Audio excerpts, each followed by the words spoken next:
What's up, everyone? It is Diecastbuffet here again. Guys, we have a 2002 Jimmie Johnson Looney Tunes Lowe's Chevy in the studio. Rookie car. First full-time season. One of the most nostalgic alternate paint schemes of my childhood. Probably a lot of y'all's as well. We're going to be doing a diecast review on it, so let's go ahead and get the rotating base out of the studio. And rotating base out of the studio. Diecast in hand. So this is one of the most nostalgic things of certainly my childhood. If you grew up in the late 90s, early 2000s, you remember this program very much. The Looney Tunes Rematch 400. For 2001 and 2002, they had a big program with the Monte Carlos, and they were running all kinds of Looney Tunes character cars. Naturally, they pretty much all got featured on Nascar Thunder 2003, so a lot of us growing up in those years, we played the game and we were racing these paint schemes or racing against them. This one's actually a very overproduced diecast, and we'll be talking about it. I actually did a diecast review on this years ago, but it was already opened. It was the original one I had from the early 2000s, but I wanted to do it in high definition, try to shoot it in 4K, all that good stuff. That was on the old camera, the old setup, so I really wanted to get a high def review of this car. Get a free sticker with all the Looney Tunes cars, or at least I believe most of them. Again, overproduced car, so no worries about it. I know it's a 7-time champion, it's a rookie car, but trust me, I'll go ahead and talk about it briefly here.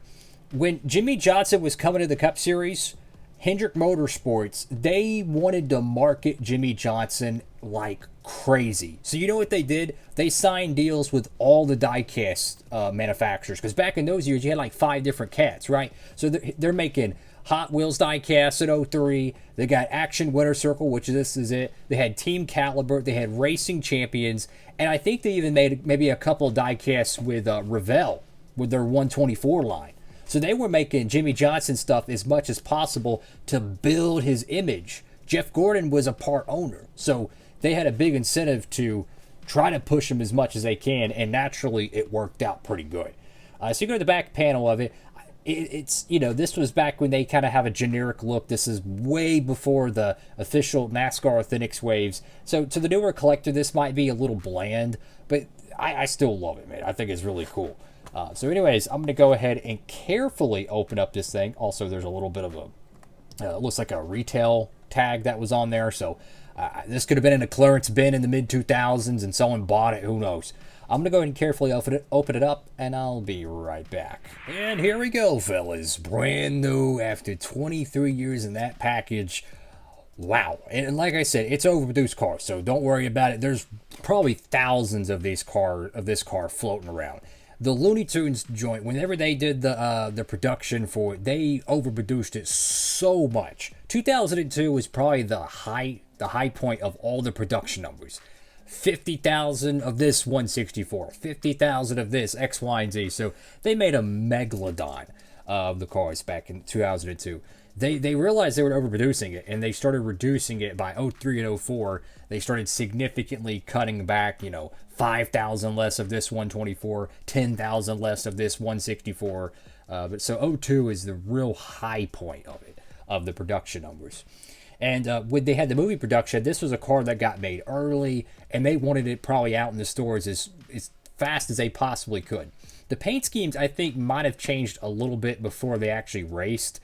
I remember they had so many of these cars produced, I kid you not, that they were still on the store shelves years after 2002. So it could have been like 2004, 2005, you go down the aisle at your local retail store, and they're still seeing these cars brand new. I remember that. And I even looked online and I saw an article or like on a forum or something, and someone said the exact same thing. So I know it wasn't tripping, because as a kid I remember it, but someone else even validated it. So that was a real thing. That's how badly they overproduced it, or good, depending who you are. So you got Lowe's right here. Interesting enough, they only did the side logo on the hood. There's enough retail space to be able to put the whole logo there, but I kind of like it in the corner because it kind of lets you see more of the cartoon characters on the hood. I love this paint scheme. I love being able to race it on Thunder 2003. You got, oh my goodness, I can't remember all the characters' names. I'm going to be honest with you.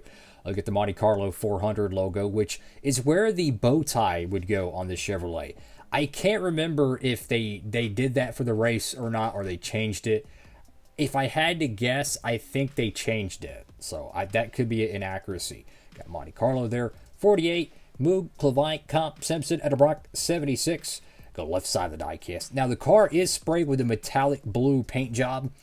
This decal having a gradient, you can see kind of a sharp line right there just above the Lowe's decal, and a little bit right here with the the front fender. There's a little bit of a dark blue outlining. That's because the whole side panel kind of has this gradient decal, and naturally, it's it's going to have a little bit of a texture to it. You can even see the pixelated background.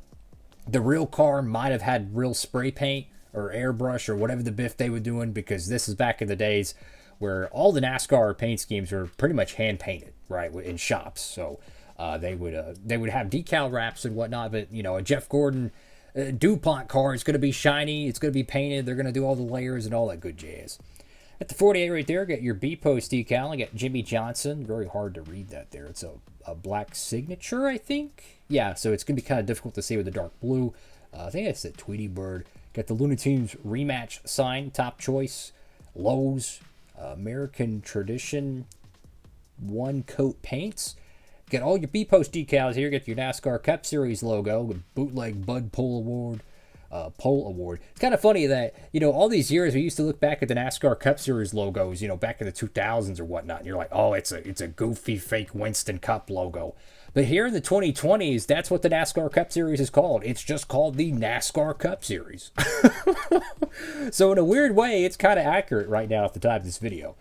EA Sports, man. Oh, they had all the Looney Tunes cars on there. Yeah, it's a good year. Go to the back panel of the car. Again, another extremely nostalgic point of view, because when you're playing the game on Thunder 2003, this is what you see, the back bumper of the car. Lowe's decal right there, 48, Quaker State. Believe it or not, I think this car actually set on the pole for this race, which is really cool. And I think it was Ryan Newman that qualified second. So it was two rookies in 2002, Newman and, what the heck is this?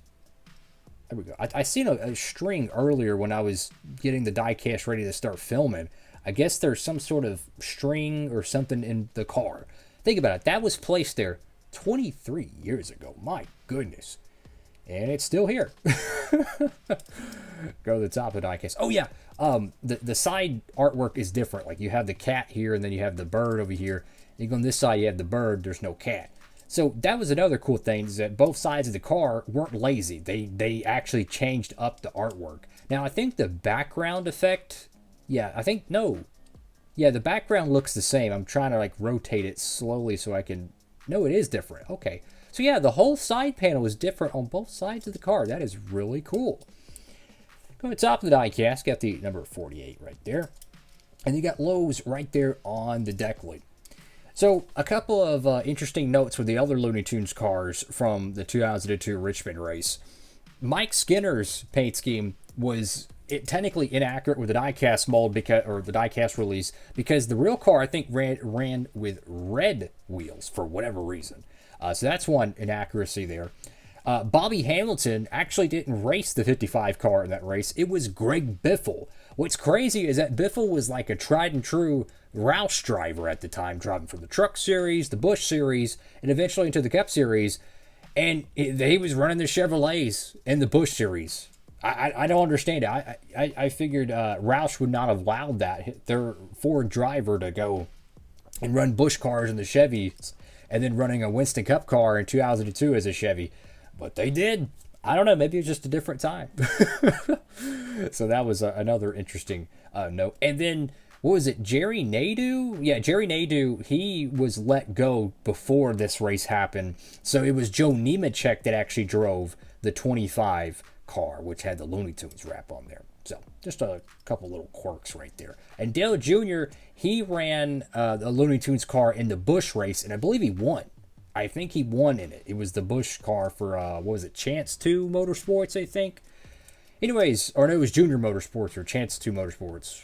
It was Chance Motorsports, Chance 2, but it had Junior Motorsports on the hood. Something like that. They get me confused with all that Busch Series teams and all the...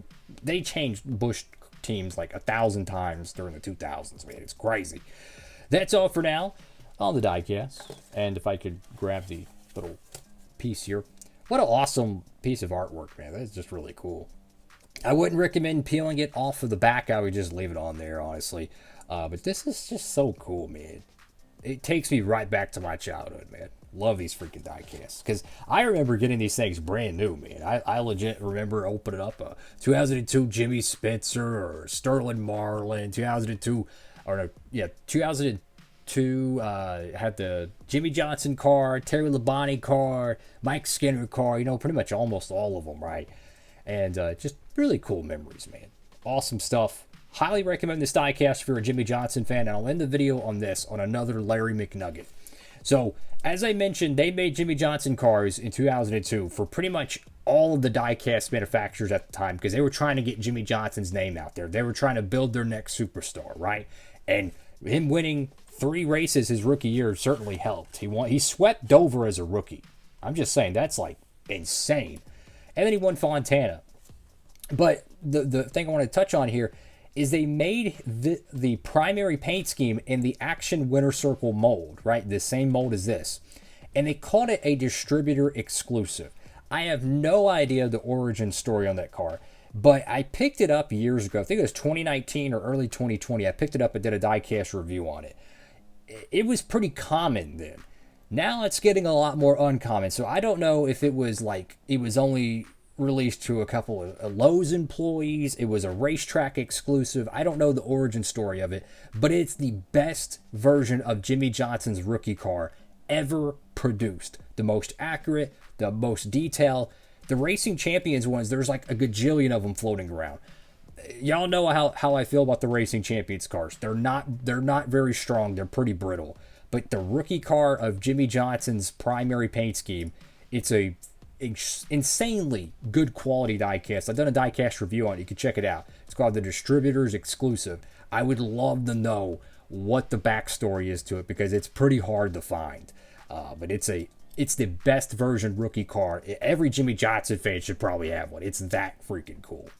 That's all for now, fellas. Make sure to like, comment, and subscribe. Diecast Buffet signing off.